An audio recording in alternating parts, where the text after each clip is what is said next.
بسم الله الرحمن الرحيم. ياسين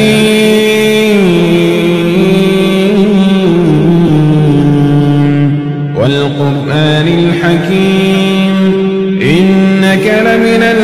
المرسلين على صراط مستقيم تنزيل العزيز الرحيم لتنذر قوما ما أنذر آباؤهم فهم غافلون لقد حق القول على أكثرهم فهم لا يؤمنون إنا جعلنا في أعناقهم أغلالا فهي إلى الأذقان فهم مقمحون وجعلنا من بين أيديهم سدا ومن خلفهم سدا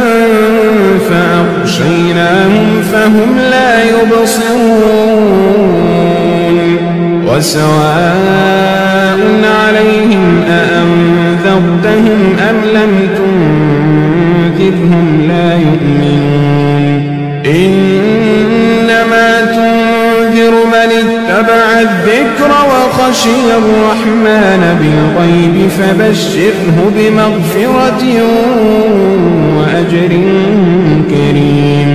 إنا نحن نحيي الموتى ونكتب ما قدموا وآثارهم وكل شيء أحصيناه في إمام مبين واضرب لهم مثلا أصحاب القرية إذ جاءها المرسلون إذ أرسلنا إليهم اثنين فكذبوهما فعززنا بثالث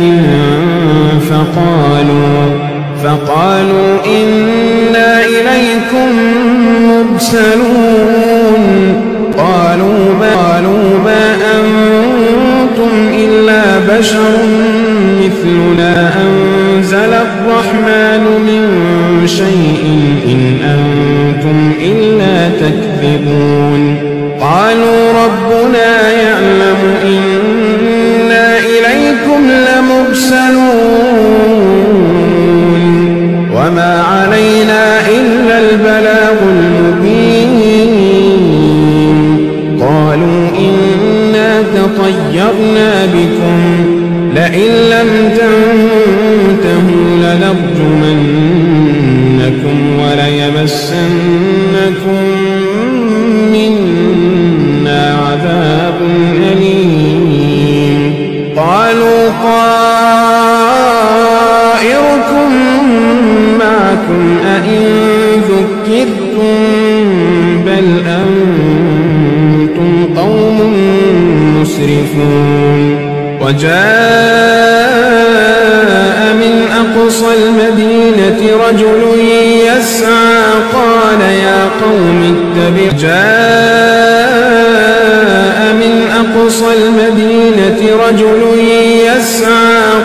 يا قوم اتبعوا المرسلين اتبعوا من لا يسألكم أجرا وهم مهتدون وما لي لا أعبد الذي فطرني وإليه ترجعون أأتخذ من دونه آلهة إن يردني الرحمن بضر لا تغن عني شفاعتهم شيئا ولا ينقذون إني إذا لفي ضلال مبين إني آمنت بربكم فاسمعون